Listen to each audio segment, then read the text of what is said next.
Mahathir Mohamad England کے دورے پر گئے، اگلی ہی صبح مقامی اخبار میں آپ کا مزاحیہ کارٹون چھپ گیا۔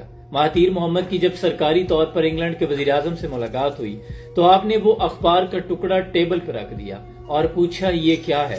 اس پر انگلینڈ کے وزیر اعظم نے کہا کہ سر یہاں میڈیا آزاد ہے۔ جس پر مہاتیر محمد نے کہا اچھا تو ٹھیک ہے، جب آپ میڈیا کی آزادی اور دوسروں کی دل آزاری میں فرق کرنا جان لیں تب ہماری ملاقات ہوگی، اور یہ کہہ کر میٹنگ برخاست کر دی۔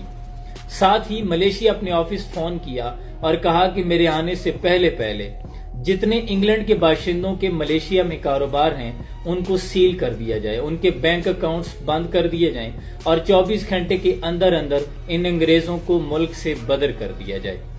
پھر ان کے حکم پر عمل ہوا۔ آپ کے آفس پہنچنے سے پہلے انگلینڈ کے وزیر اعظم کا معافی نامہ آپ کے ٹیبل پہ پڑا ہوا تھا، اور ساتھ ہی اس کارٹونسٹ کو پابند سلاسل جیل بھجوا دیا گیا تھا۔ یہ ہوتے ہیں مسلم غیرت مند حکمران، غیرت مند لیڈر۔ تو پرندے مار دے سرو سنوبر مار دے، تیری مرضی تو جسے دہشت گرد کہہ کر مار دے، اور تیرا اب اس کے ماننے والوں سے پالا پڑ گیا جو پرندے بھیج کے لشکر مار دے۔ وہ معزز تھے زمانے میں مسلمان ہو کر، ہم خوار ہوئے ہیں تار کے پرا ہو کر۔